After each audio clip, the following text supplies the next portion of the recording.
Yes, what is going on, everybody? Welcome back to another Rugby Muscle Podcast. I'm your host, as always, TJ, and today we have got a very special guest. If you're watching on the YouTube channel, you can see that we're actually doing this one in person. I'm very honoured.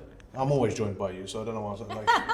But we should be honoured as a collective on the Rugby Muscle Podcast to be joined by Beatriz Amaral, aka Mrs. Rugby Muscle. You happy to be on the podcast? Yeah, I'm very happy. We're going to get through this, no laughing fits, no nothing, all right? We're going to do, you've got a valuable story to tell, and we're going to try and let you tell it. We're going to try and see about your background, how you've become such a beast. People really want to know about that. And just get some general insights in strength and conditioning, nutrition, unique potentially for women, because you know we have at least 3 women listeners to the podcast. Yeah. So, Kirsten, I know you're one of them. There's one. I don't know who the other 2 are. I'm just making. I don't Probably actually know the stats. For this one, yeah, your sister will listen. So yes, B has a background in rugby. She spent some time with the Brazil national team. She has played rugby in 3 different continents. Yep. Done jiu-jitsu tournaments in 4 different continents. Yep. That checks out. Yeah, that checks out. So. And is an all-around beast. So B, welcome to the show. Thank you. Thank you for having me. Hold the microphone up a little bit higher and tell us how you got into rugby in the first place, what your training looked like, and maybe we can go from there. Yeah. I started rugby when I was 16, and I actually joined it because I wanted to go to the gym. And I wanted to go to the gym for free. So I had a friend from Skool. He invited me to go training, and then I said, well, this is perfect because if I go and join to the team, I can go to the gym for free, and this is what I did. But then in the end, I just after my first training, I just fell in love with rugby. It was such a fun training. Just really? The first session? It was amazing. Yeah, it was a lot of, not just too many rugby, it was just a lot of games, you know what I mean? And I'm very competitive, so even if I didn't know anything about rugby, it was very fun to be there, so I really liked it. And actually, after the first training, I actually never stopped going. I think for the next 6 years or so, I was just so committed to rugby in my club. And I think in the first or even the second year, I didn't even go to the gym. That's what I was going to ask. I was like, what happened to the gym membership? Did you go? No, I didn't really go. I think in the first year, I definitely didn't go. And I think in the second year either. I think we actually got serious in the gym was in 2015 when we won the nationals for the first time. So I think that year it started kind of being serious, but not really being serious. Yeah, serious but, it's an amateur sport. So you joined the rugby team to go to the gym? Yeah. And then you never actually went to the gym? No, actually in the first year or so, yeah. Not even once? Or once or twice, on the treadmill or whatever. Or you just oh no, this rugby is actually way more fun than gym. Yeah, and I was and then I started to identify myself as a rugby player, and so the gym just totally forget about it. How was that in Brazil, where it's a culture of excessive sort of beauty and everything else, and not how to explain this? It's quite masculine. They don't like their women being too masculine, right? They want them, or do they? I don't actually, know. Strong Latinas. Yeah, I'm not sure about Maybe it. It's not that. But what was the general opinion of women's rugby in Brazil when you were first playing? I always lived 5 minutes from the field, and I always seen so many people there. Sometimes on the weekend I will see 30 guys or so, but I never really knew if that was soccer or if it was American football. I always used to pass in the front of the field and I didn't understand what was going on. So I think when I joined rugby in that time, it was no one really knows much about it. Mm-hmm. I have the rugby community, but I think it was quite small. So the rugby people knew rugby people, but other than that, That reminds me of in US, people always say rugby's growing massive in the US, and I'm I lived 1 block from the Glendale Rugby Stadium, and I would ask my neighbours, or I'd tell my neighbours, they'd be like, "Oh, what are you doing here?" You know, I'm a rugby player. And I'm like, "Oh, that's the one with the sticks." And I'm Yeah. like, no, like you can be in the bubble, and then everyone that you see is a rugby player. But then when you're away from the bubble, you realise, like, so when you weren't in the bubble, you lived so close, but you didn't. Yeah, I never had idea what it was about. Like, I never really got interest to go in the field and watch it and see it because I didn't have to pay. You just could go in, and had many sports in this same complex. So I used to go there when I was younger to play volleyball. Just because they had the field. Yeah, but then they have the field in the and complex. Yeah, but then because they have the field in the side, the rugby were there. So yeah. Okay, and then you progressed there. You said you're 2015. You got serious. Yeah. And your team won the youth national championship or the Both. Oh, okay. Yeah, no, the youth we got third, I think, and then the actual adult national team. I was playing for both. Mm-hmm. I was playing for both at that time, but it was the adult team that we won the national team. Yeah. And then that was when you started to experience like getting involved with the national squad in Brazil and stuff. Yeah, it was actually it was this year because it was just everybody knows 2016 was the Olympic Games, so. So the coaches from national team was just like looking all the possibilities, like all of teams, and going to explore in all of cities. And actually, when I was first invited, I was playing in my club for it's just like a regional tournament, and we won the regional tournament, and we won again against big teams. So like that was I think it was our first big achievement as a team. And I played very well, and the coach was there watching. And then straight after that, he invited me to go to São Paulo to spend a week or so to train with the girls. And then that was really early 2015, so that was actually the beginning, the first time I had the contact with the national team. And what was that like? Was different. Like the ambience is totally different. The girls, they were already there, like they're already living there and training full time. So I was a stranger there, and I already competed against these girls, but I didn't really know them. So I wasn't like their friends. They're like your rivals almost. Yeah. And then now they're supposed to be trying to be your teammates. But then they're also within a team or in a squad, you're still rivals, especially if you've got the Olympics like within a year. Everyone wants to be protective about their spot because there's only 12 Olympic spots for the team, or is it 14. 14. So that would have been interesting. Yeah, that was it was it was interesting actually. Like it was tough because I was like very new at the gym as well, and you would do a lot of gym, a lot of training, and I used to train 3 times a week with my club. And it was a different intensity. Classic amateur training, right? And yeah, it was totally different intensity. And sevens is just so is a game that is so fast, and it's just it's just a game where you have to be very physical and very fit and very strong and very talented to play. And I was just there training with the best. Like I have a lot of support from the older girls, but it was quite challenging because my pass wasn't very good. I didn't have the skills I thought I did, because when you're there, you've been compared with the best. So then you'd have been like 18, 19 at this point? Yeah, I think so. So still 16, quite young and naive as well. Yeah, 19. Yeah, I was 19. I was just like not even 3 years in rugby. So it would have been intense. Yeah, it was very Did intense. they do anything to prepare you for that? No. This is the funny thing when the national team in Brazil used to do. It's just like they just talk to the girls and they invite them. So and they do in a very I was just finishing my tournament when the coach came talk to me like come. We want to go to São Paulo, can go next week, whatever. So it's no time to anything. Right, so it's like a surprise. Luckily you were young and didn't have a real serious job that you'd be like, no, mate. Yeah, exactly. Yeah, I was doing university, Crazy. so it was quite flexible. I could miss a week and nothing would gonna happen, and So then that obviously was not as successful as it possibly could be. No, yeah. You then made your way to Glendale, Colorado. You want to talk about that experience? Yeah.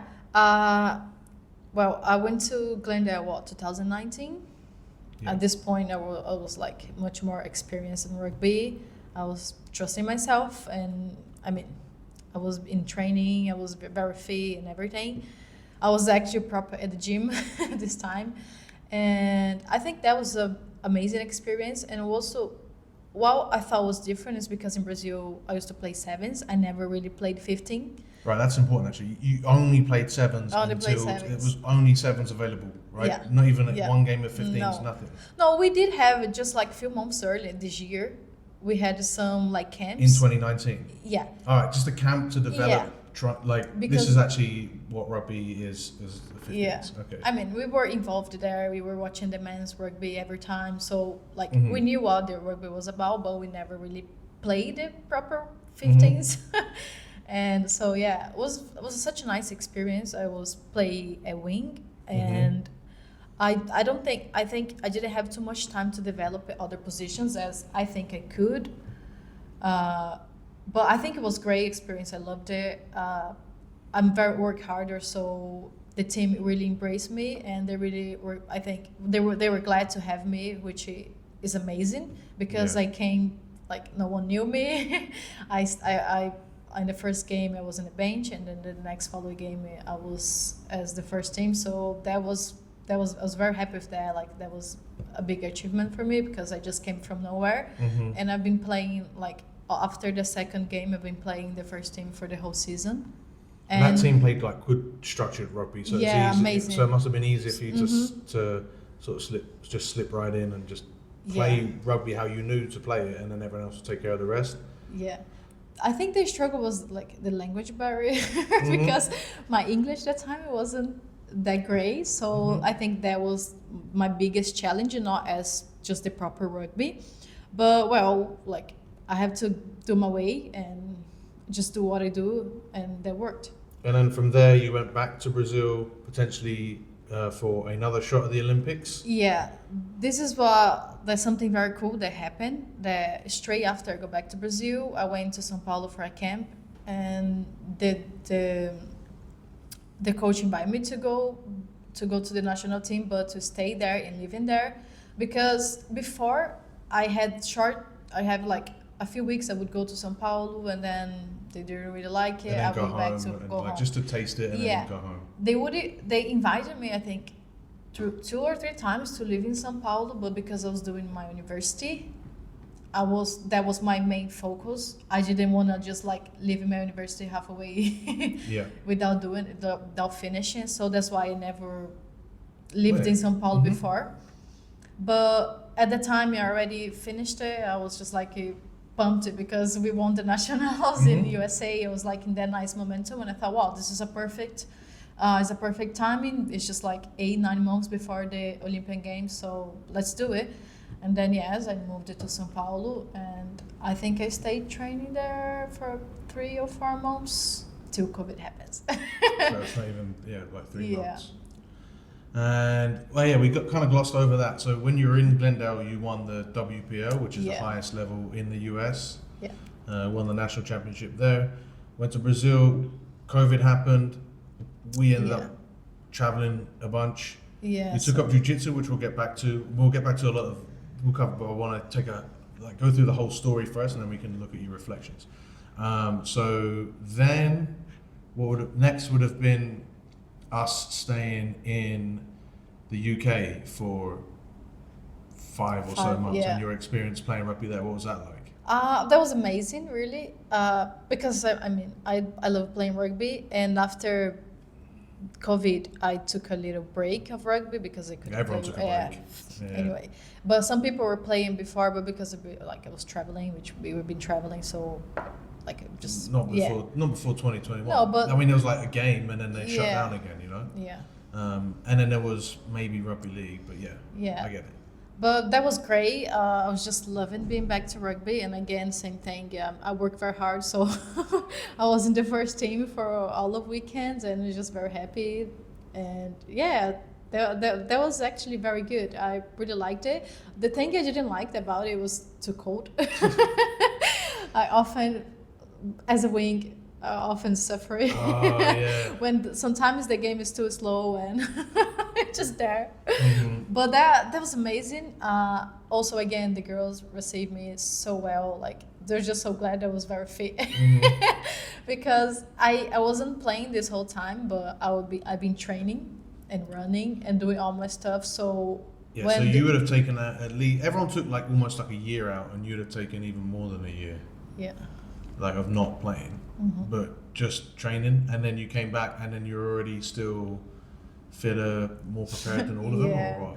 No, not more prepared than all of them, but I was like, it felt like I was training already for a long time. Like I did, like it didn't feel like I had a 1+ year break, you know.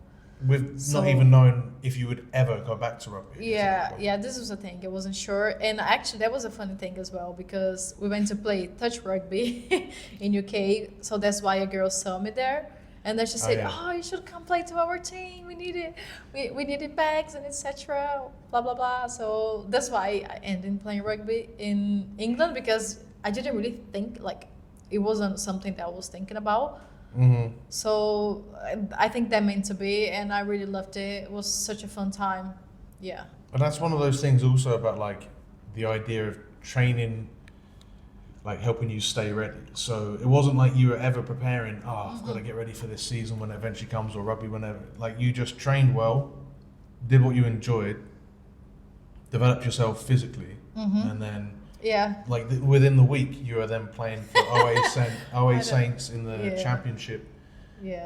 Championship South in England. So that was cool. Yeah, so from there it was UK. Then we were in Portugal, and you played for Sport in Lisbon there. Yeah.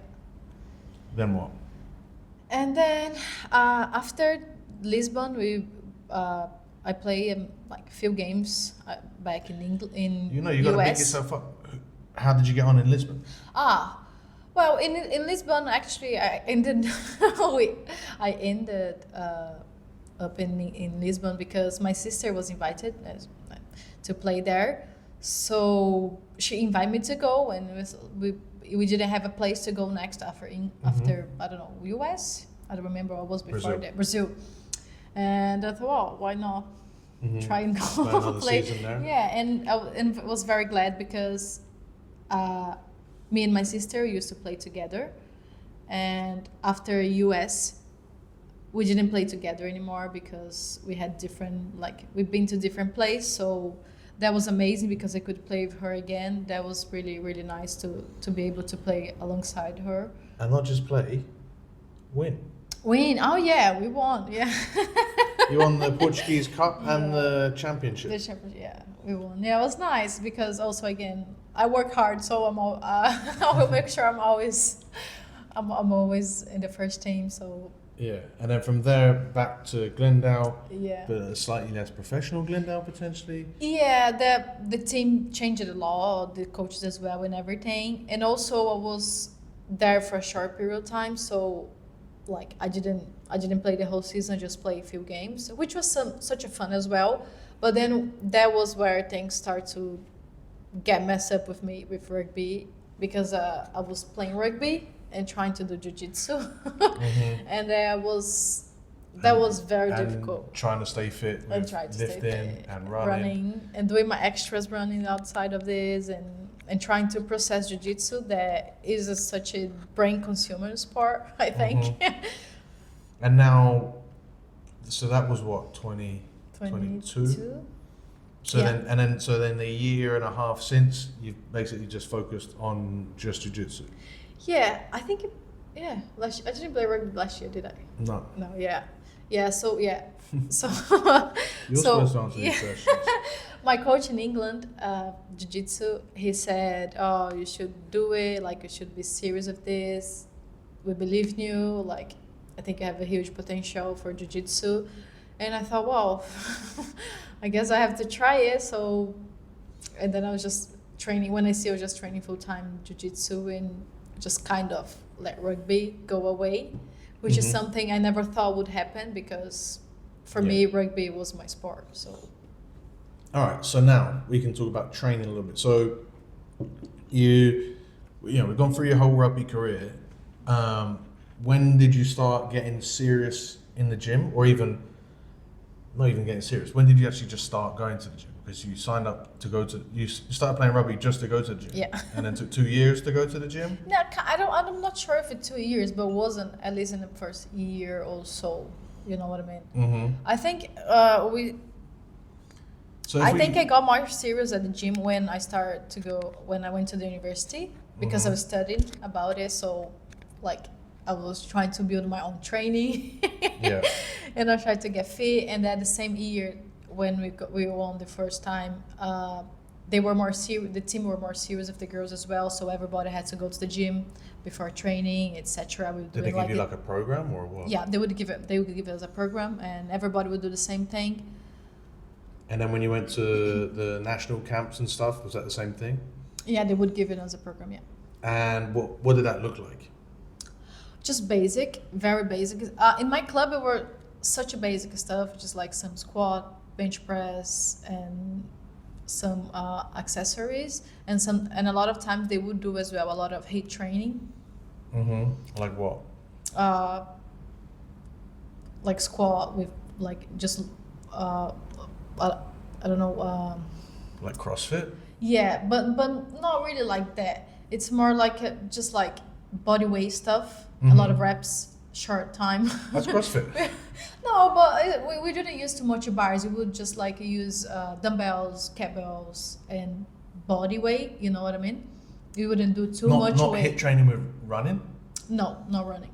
Okay. Just at the gym, and we would do that. Actually, I remember now. I have a time there. We used to do that like twice a week. With the national team? Or? No, with the Okay. with the club. So then looking back over that, I guess we could fast forward to like when we met in Colorado. What was your training like all the way till then? Same sort of stuff? No, because I was doing my own training at the time. Before getting ready for going to Colorado? Yeah, that year the year before too, I think. 18, and since I think 2018, 17, I was starting to do my own training. Because of your studies? Because my studies, yeah. So I was just trying, testing. I would do my sister training as well. Oh, nice. Yeah, and we would do together, and I would do my own runnings. Yeah, but well, it was just very basic hypertrophy training. You know what I mean? Nothing too crazy. Just I think keep me going. And I didn't know at the time as well, so didn't know as much. But you did So your it was best. I did the best I could actually, and I was getting fit. I was doing my runnings, even if because we learned if you want to get fit and you have to run a lot. You have to be very like your running trainings has to be very intense and hard, and that's what I used to do. I used to do a lot of sprints training. And I think with that I started to get a little bit fitter, and also training. I used to play touch rugby in Brazil as well, besides my rugby. And I mean, I used to train every day most likely. And in my rugby trainings as well, I'm always supposed to be very intense. So I think I didn't gain too much on my fitness just in the program I was doing to myself. Was an overall thing, because I'm very active in everything I do. I was So building. just like forcing fitness to come, right? Yeah, it's true. Yeah, because I think you can get quite a lot of fitness just forcing yourself in training. Right.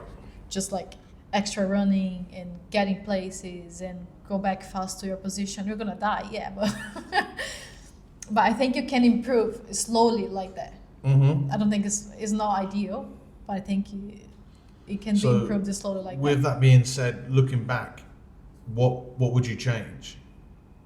I wouldn't change too much of my gym training because I think it wasn't too bad. I think it was fine. But I would change definitely my running training. How?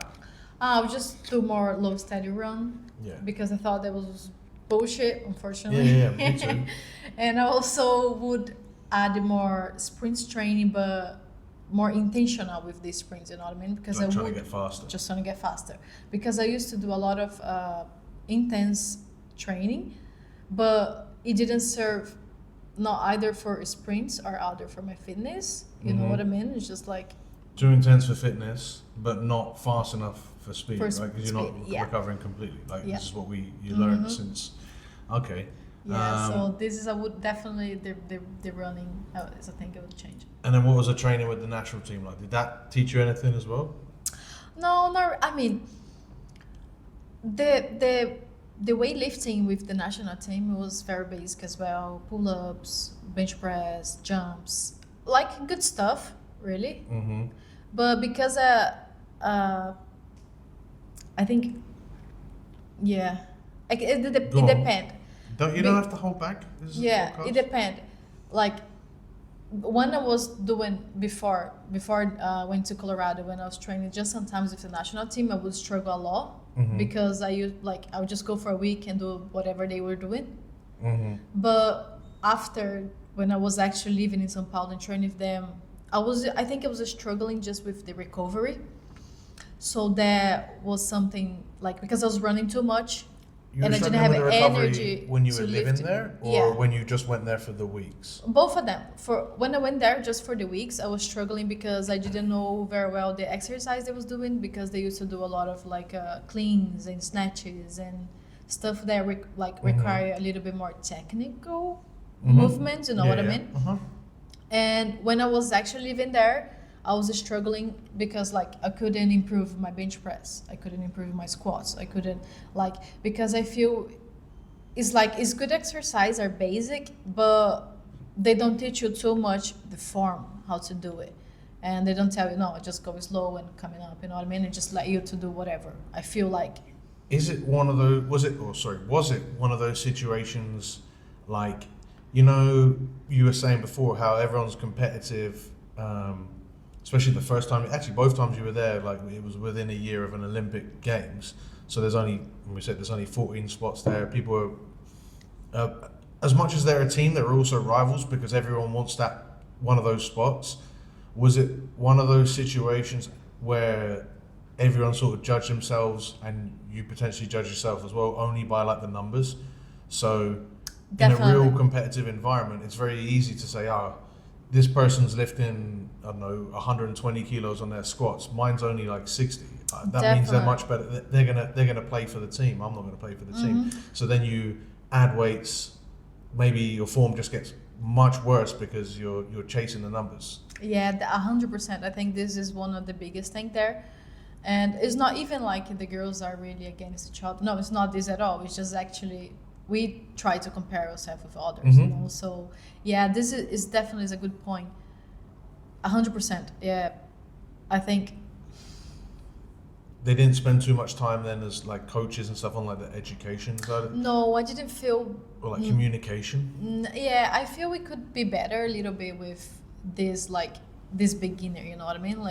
Especially because I was there and I was trying to catch up what everybody were doing already.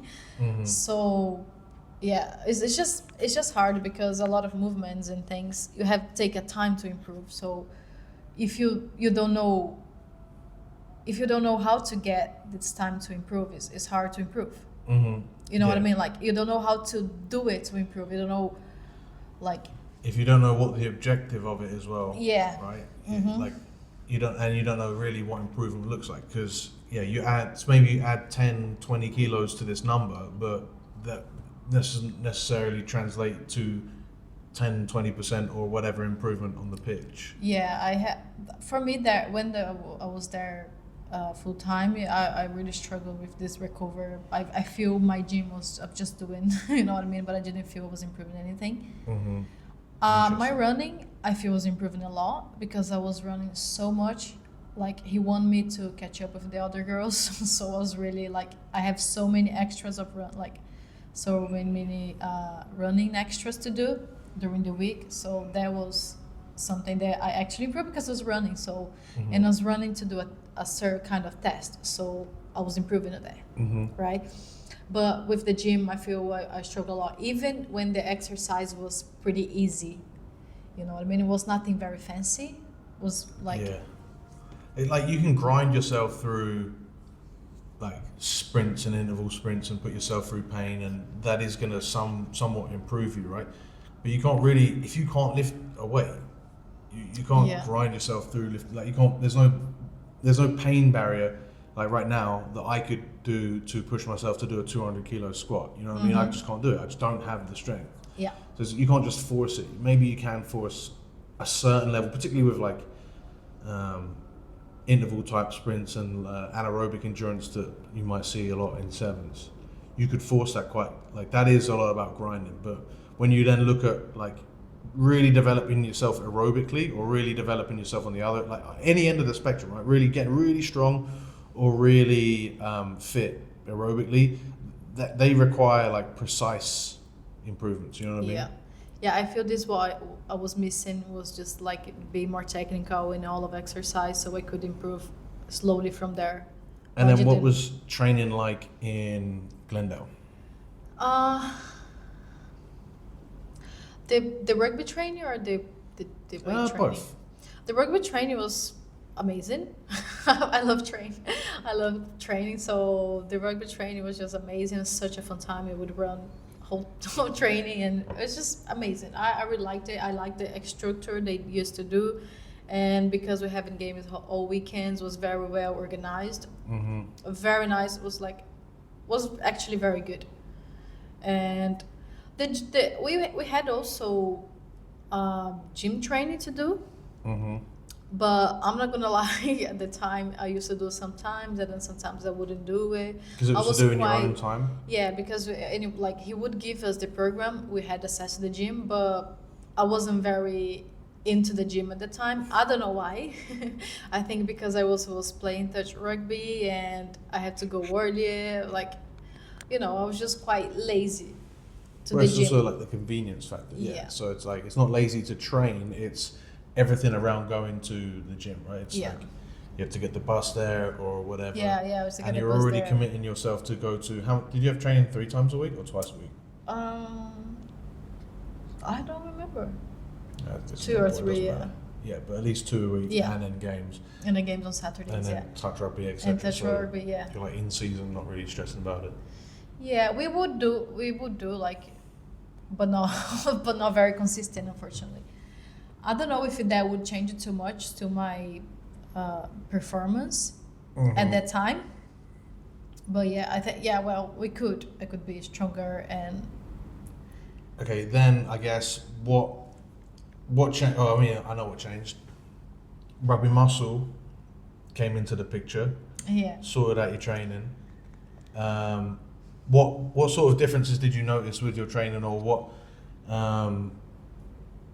I guess what things did you do differently after you started to get to know me, my style of training, etc. What was the, maybe we'll keep it to like 2 biggest changes that you did with your training, like in the gym and maybe for fitness as well? It's not really at the gym, but consistency. I think being accountable is the first thing for me, because I always been to the gym and etc. But accountability is something different. Like I had a program, I had a coach, so just to tell me what to do. So I think accountability is something that changed a lot for me.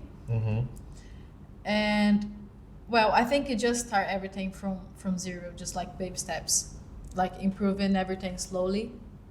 And don't be ashamed to I can't, because I tend to be annoyed at myself if I can't lift a certain kind of way, or if I can't do the training, if I can't do what I think I can do.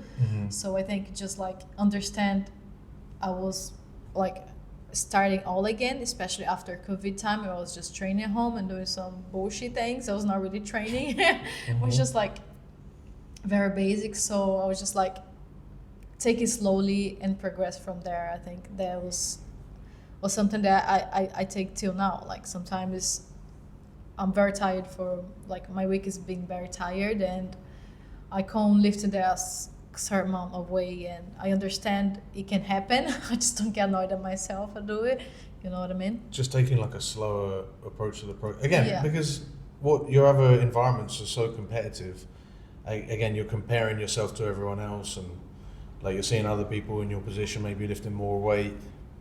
Definitely. But that doesn't necessarily mean they're better rugby players, and you're not seeing their 5 years of work that they took to get there, or the fact that maybe the first time they went to the gym they already lifted 80 kilos or whatever, like a ridiculous amount, they don't have to put in the work. That doesn't mean that like you're any less for being able or not being able to lift that same weight. You know what I mean? It's definitely. It's all about your own journey and your own process as well. Like, and with my fitness is it's just like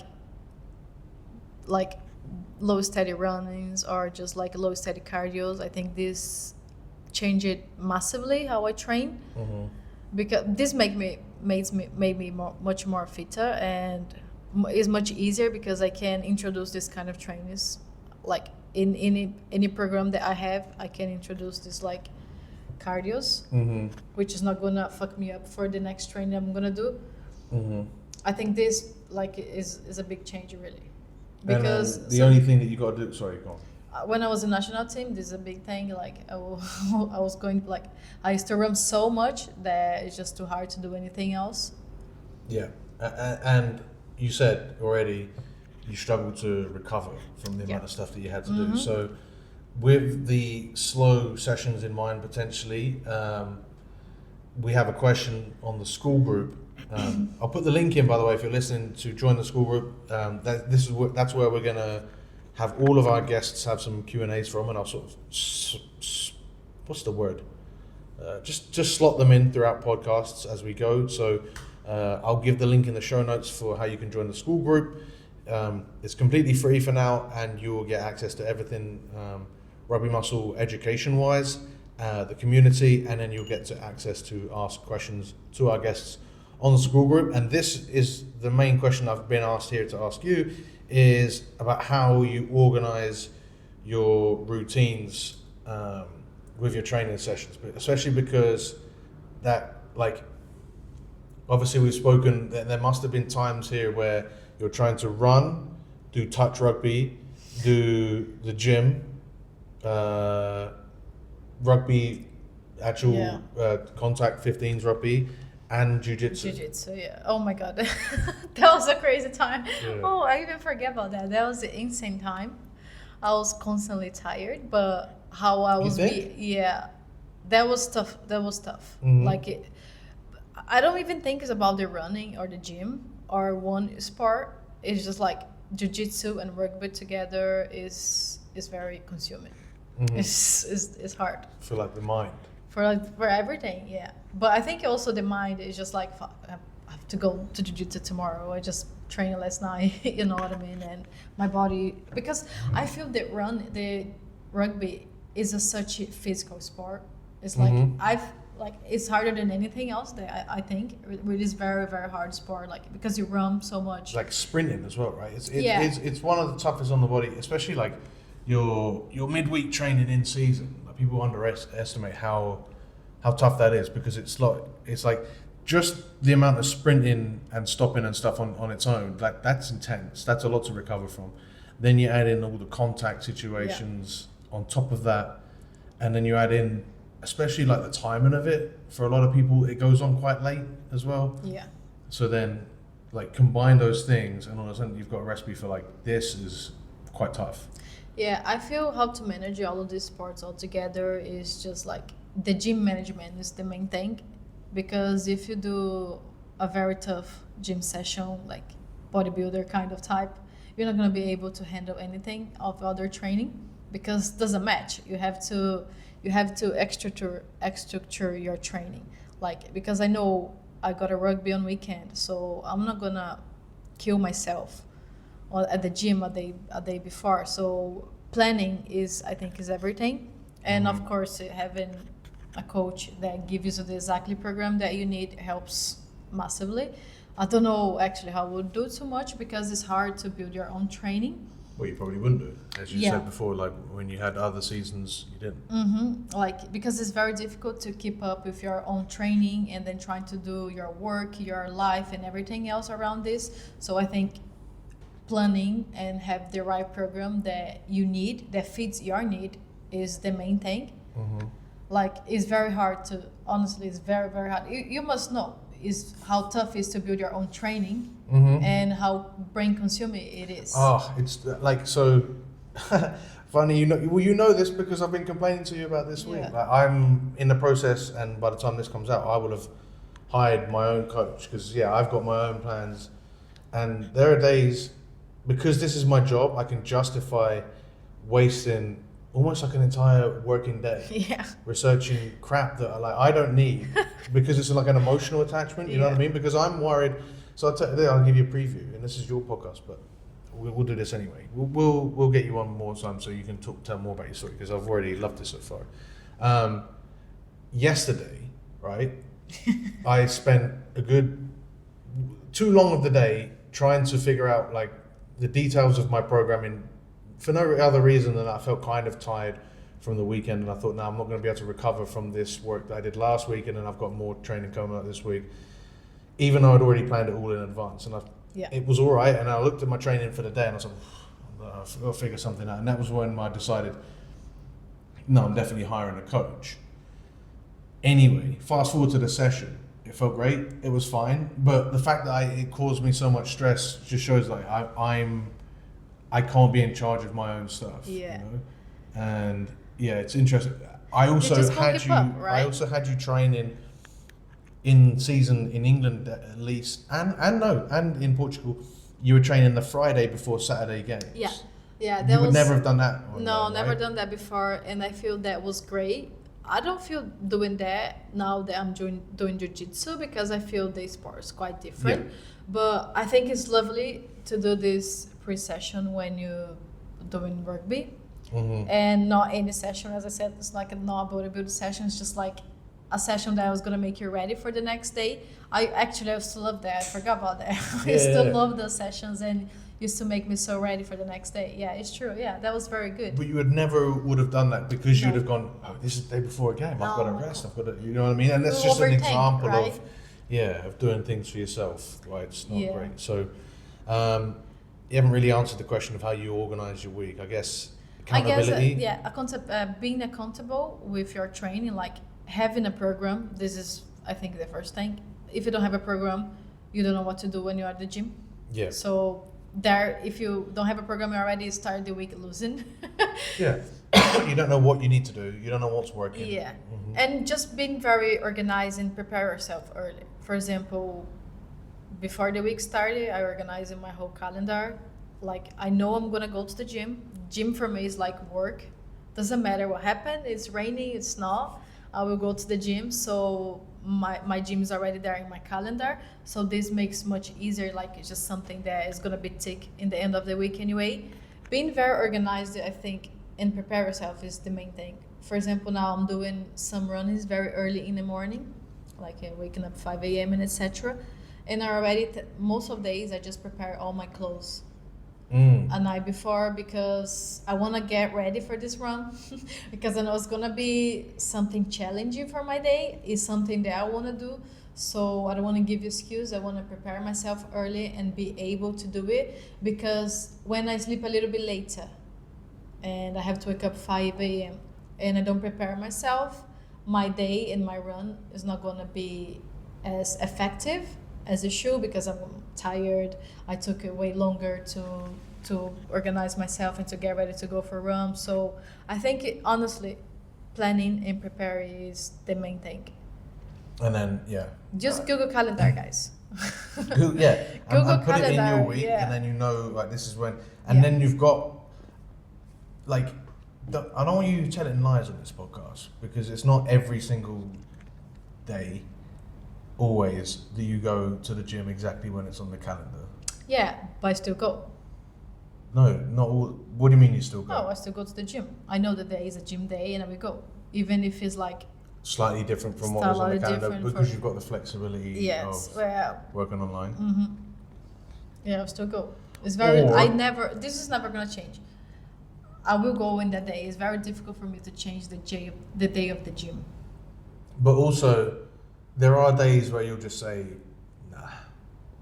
You're not above saying that. You've said that a few, like once every 2 months or 1 week every 2 months. Yeah. You know what I mean? Yeah, and it's fine. I'm not saying this to call you out. I'm saying this to say it's like, fine. I think it's fine. You know why?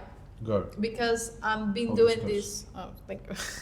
I've been doing this for so long time that I don't think one session in 2 months or even a month or a month and a half is gonna change it too much of what I gain or of I'm progressing. Mm-hmm. So That's I true. think if you like, for some reason you can't do it, it's fine. It's life happens, and you have to go with the flow. Mm-hmm. And you're at the point now where you know your body a little bit better as well. You've been doing this for 3-4 years now, like quite serious Yeah. in this way. And like you say, you're rigorously consistent. So you sort of hinting at that you wouldn't advise people that are just starting out to do that though, right? What do you mean? Like if someone's just starting, right? Mm-hmm. Someone's watching this and they're just starting to get some sort of momentum. They listen to your advice, they put it in your calendar, but they're feeling kind of tired. Should they skip it or should they still No, go? should they go? They go. You can go and do light training. Sometimes I do it. I do. Why are you looking to the camera? Oh, because there's people that are watching us there. Yeah, all right. Like Yeah. you should go and do it. Mm-hmm. Even like sometimes, for example, last week, I was a week that I was feeling very tired. My runs wasn't great. Like everything was kind of off, but I was still go and do it. Wasn't perfect, and don't have to be perfect. You just have to do it. For me, Mhm. this is the main thing. Yeah, It's like okay. you don't have to be perfect. You just have to do it. It doesn't matter the situation. Like you missed it. You just have 30 minutes to train. Fine, go and train. You're Train still 30 getting an minutes. effect. Yeah, exactly. It's something that I think's been misinterpreted almost from like the progressive overload crowd, where they're saying, you know, every week you just got to add a rep or you got to add weight to the bar and do this and do this and do this. If you do less weight than the week before, that doesn't mean you're not getting any training. You're still getting a training Yeah. effect. You know what I mean? Obviously, the goal is to add and do things a little bit harder and whatever, but that's like the if everything goes right and perfect goal and you can continually go forward. But that's not how it works, because otherwise I'd be lifting 1,700 kilos on my squats, you know? Would be great if it worked like that, right? But it's just about being in that area, because we don't even know what that area is. We just know you've got to train hard enough, you know, depending on what the effect is. If you're going for power, obviously it's got to be fast enough, or speed, it's got to be fast enough. But if it's conditioning, it's got to be like long enough. You've got to do enough to be in that zone to get some sort of effect. Yeah. We can overanalyze that, and we want to look at we do want to look at the results as far as the numbers go, just to see that progression. But we don't want to look at every single week. We want to look at it over a period of months and go, holy shit, this is always getting, you know, we're still, like, you see that graph just go up like that. Yeah. So, yeah. Okay, so to switch gears, you obviously are our first female rugby player, I think, that's actually joined the podcast, at least for a really long while. So what I want to know is, from a female's perspective, like, what challenges do you see women rugby players face in general, and then for like strength and conditioning? Well, I think in general it's just like people are watching less women's rugby Compared to men's. compared to men's. They're watching more as time goes. Yeah, but compared to men's, is still watching less women's rugby. So this affected like straight, where like sometimes teams can be paid, but no one is watching it, so the money doesn't come in. So it doesn't have as many professional teams as men.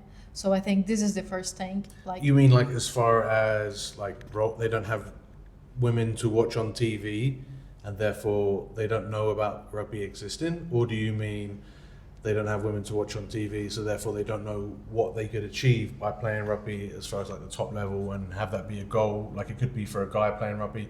Or do you mean like they don't have the funds, therefore there might not be any teams anywhere near them because that's just not what it is? Or yeah, I feel like, all of those things? yeah, it's all of those things together. It's a very delicate topic, really, because in general, people watch much less women's sport. It's not just about rugby, it's all of the sports in general. People usually watch men, which it is what it is, you know what I mean? I wish so much people could watch more rugby, women's rugby, because then it will give us more visibility, will give more chances to anything in rugby, to being paid for play and etc.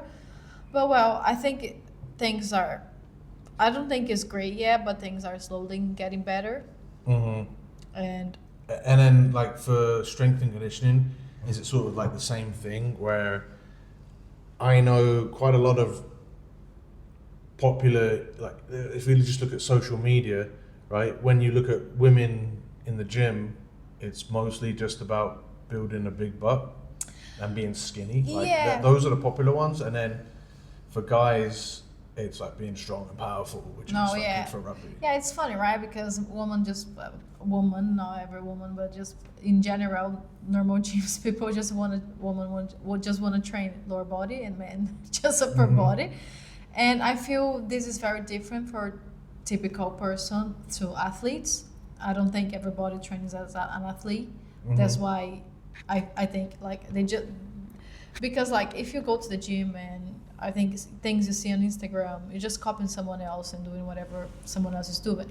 You're not really training to achieve anything if you're not an athlete or if you don't do any sport. So I think it's hard to judge, like, you know what I mean? Yeah, they're just doing it to be active and be healthy. Yeah, you mean? and to get big bum, which is fine, you know what I mean? But I feel like if you're happy with that, if you're getting what you want, for me it's fine. I just feel, I personally, to any person, if you can train as an athlete, it's much better, because you're not going to just develop it like your physical and strength, condition, etc. We're going to develop it much more. You know what I mean? Because you're going to be able to do more things as you get older, and like with your body. Just with your body, exactly. Because sometimes when you go to the gym and just do the general stuff just for bump, or even the guys just like upper body, like you don't develop anything else, just the muscle. Like, because for me, physical activity is something that you should do to get healthy, and to live a long life. Like, so we have to do it to be able to do more things and to be able to live better, not just to look nice. Of course, I go to the gym, I want to look nice too, but it's not the own purpose, you know, the only. And really, when the end goal is look nice, the most looking nice is like the main thing that you can do to facilitate that is just going to be going to the gym and improving consistently, right? And also looking nice, it depends.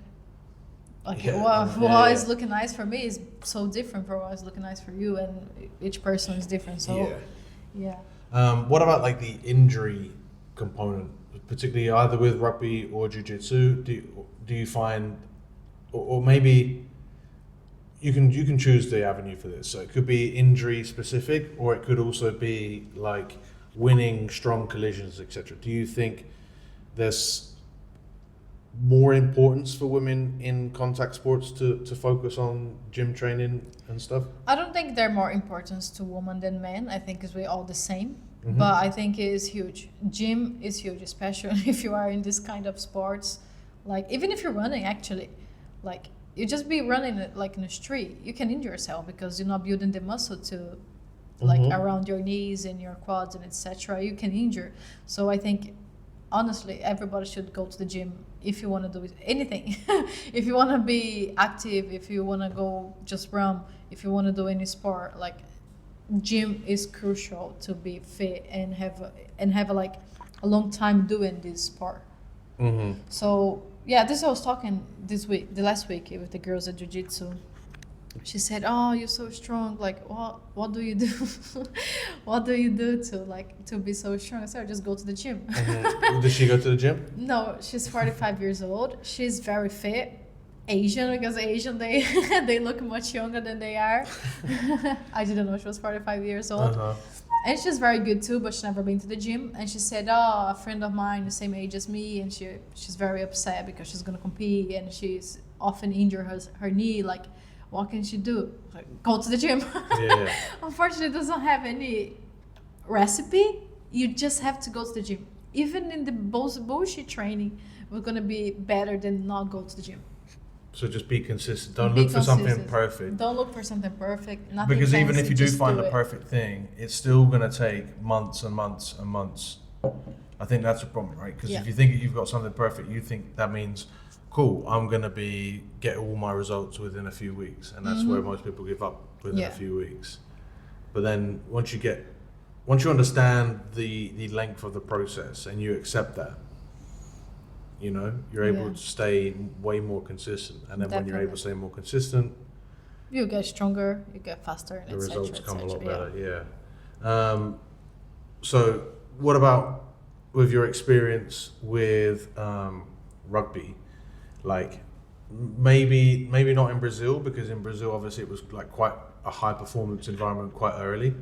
So maybe when you're playing with these clubs in England, to an extent the US and in Portugal, like what did you see as far as their strength and conditioning goes, and compared to what you know people should be doing or could be doing?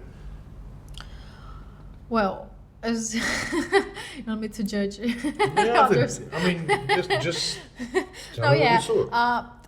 In Glendale, I felt the train there was pretty good. It was really aligned with Like the S&C the program? S&C program was good. It was very aligned with whatever we do in the field. But we didn't have any sprints or any running extras. You know what I mean? It was just like a strength and conditioning at the gym. Because you were training in season, yeah. they knew that it was going to be Yeah. tough, maybe. Yeah, probably. But the training was pretty good. We just didn't do as much.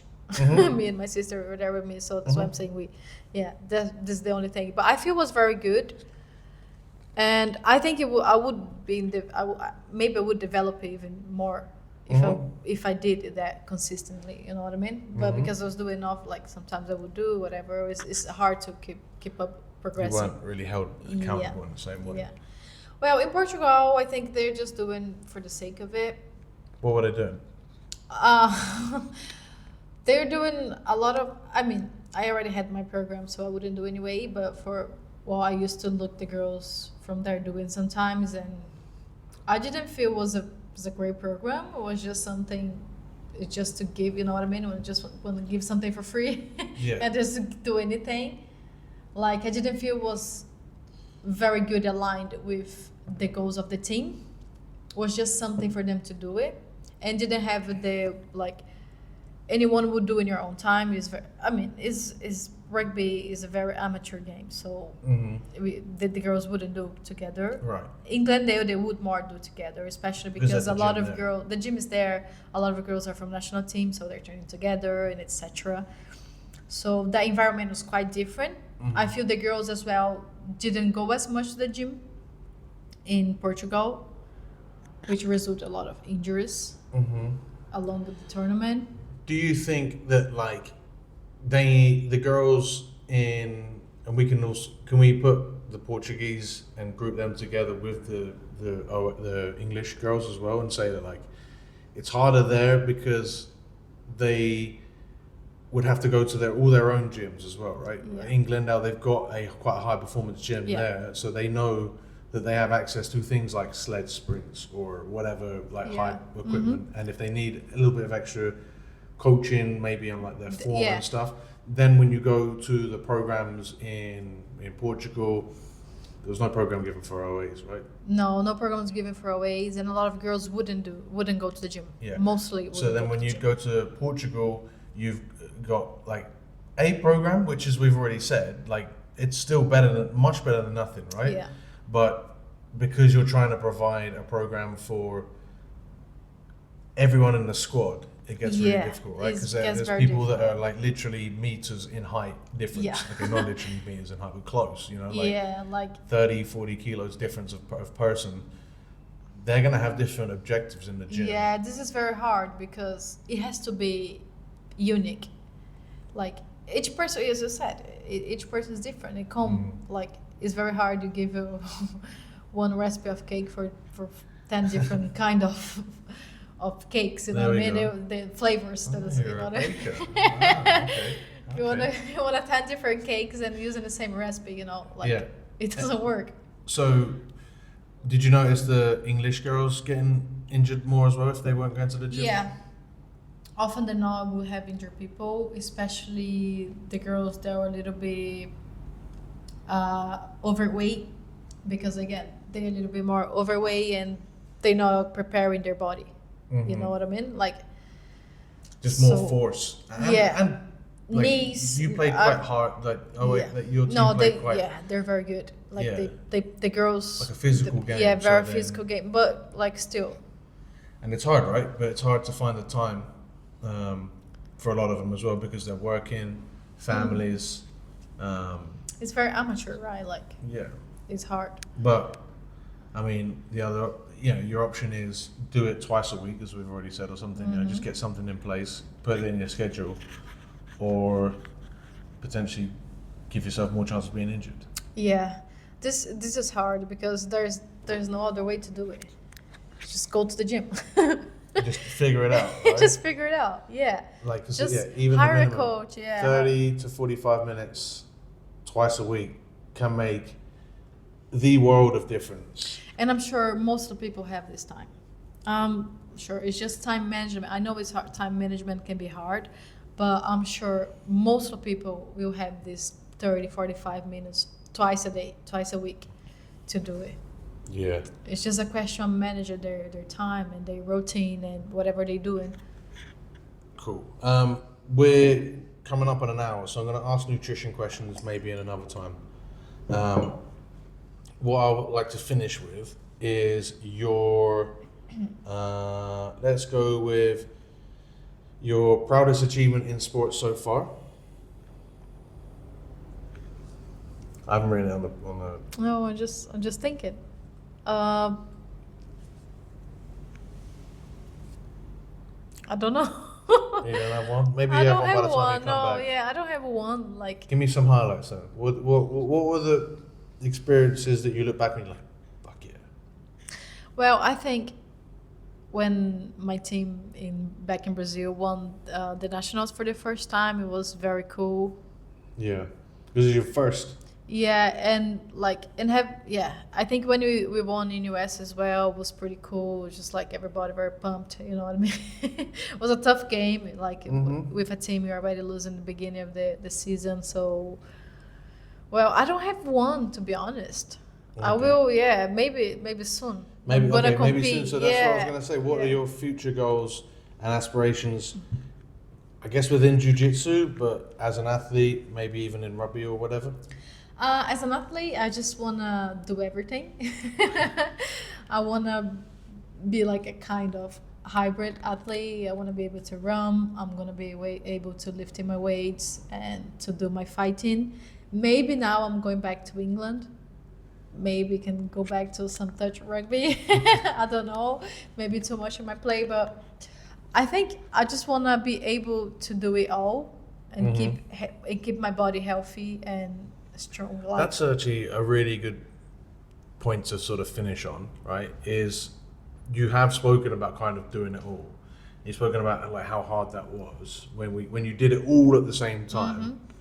So is there any advice you have for people that like they have that same mindset, like they want to be the best rugby player in 15s and in 7s, and they want to lift and they want to be fit and they want to be strong and they want to be fast, like, and they want to crush it in work, in family, everything else? Yeah, I think be very organized with yourself in whatever goals are. You can do it. I think like it's just a question of organize yourself to do it, and keep in mind the things you want to do and why we're doing them.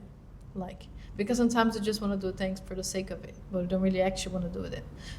Like, you know what I mean? And like staying organized with that time. Yeah.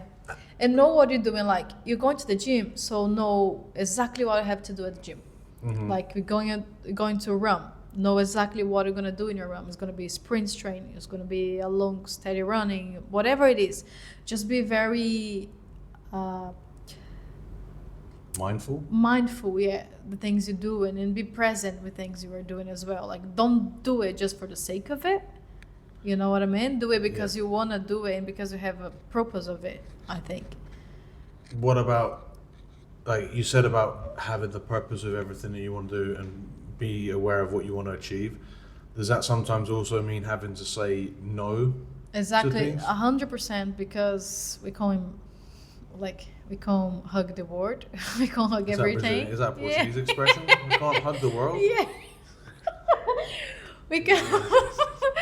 Like, if you have already too much in your plate, you don't have to add more stuff. You know what I mean? You just have to take away stuff. Yeah, just stick with the minimum you have to do. Like, for example, I don't know, You wanna. It depends. You know what I mean? Depends your situation, but Yeah. like, if you want, let's suppose you in a 15 season plus doing your runnings and lifting weight, you don't really have to add a touch rugby of it.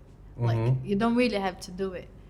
You know what I mean? This is distraction. You don't have to have too much distractions around your main goals. And I guess that's part of being mindful, right? Is Exactly. if you really want to do it, yeah, maybe go do it. But then you understand that you've got to say no to something else elsewhere. It's all about being aware of what you're trying to do, being proactive kind of about everything, right? Because it is very easy to be, especially with like competitive people. You want to do everything, and you want to do it, and you don't want and you can do everything, just not right now. Yeah, exactly. You know what I mean? You're gonna have the time. Like you got to spend time working on different things and give it a year, give it 2 years, and then like you can be the fittest, fastest, strongest, most badass person ever. You can't do that from 0 to next month. Yeah, right? and you also like, you don't want to get injured as well. If you want to do everything instead of gaining, you may be losing, right? So this is also a way, like a lot of people get injured too. They want to do too much, and they don't rest enough. They don't have enough time to build that tolerance. The tolerance, and even then in the long term, right? You still like. You said you would experience toughness when you went to Brazil for those few weeks because you didn't build that tolerance. But once you were there for a few months, you eventually got accustomed to that level of training. Yeah. So when people are trying to do everything, you can eventually build yourself up to you ran 2 hours this weekend and then you lifted yesterday. Yeah. Like that's because of you having built yourself up. Not just over the past few months, but over the past few years, and being ready to build up quite quickly, because your last few months have built up quite quick. Yeah, because you put in the work before. Yeah, I couldn't do this 2 years ago, I guess. You know what I mean, or 3 years ago. Yeah. Or even a year ago, I couldn't do the same thing. Cool. All right. We'll finish that. Do you want people to follow you on Instagram and stuff? Yeah. Yeah. I'll put the link in the thing below. I never know how to finish these anyway, so don't even try and look at me like I always finish them awkward. All right, that's the end of the podcast. If you enjoyed this one on the YouTube, let us know in the comments below. Hit thumbs up. If you want me to come back on, let us know in the comments below, or hit the 3 dots on Spotify because I've enjoyed this. This has been quite productive. Maybe we'll do this quite regularly, especially since it's been quite hard to get hold of Alex. Or maybe we even do. I'll be the next Alex now. No. We'll see. Thank you for joining. Thank you for having me. And see you in the next one.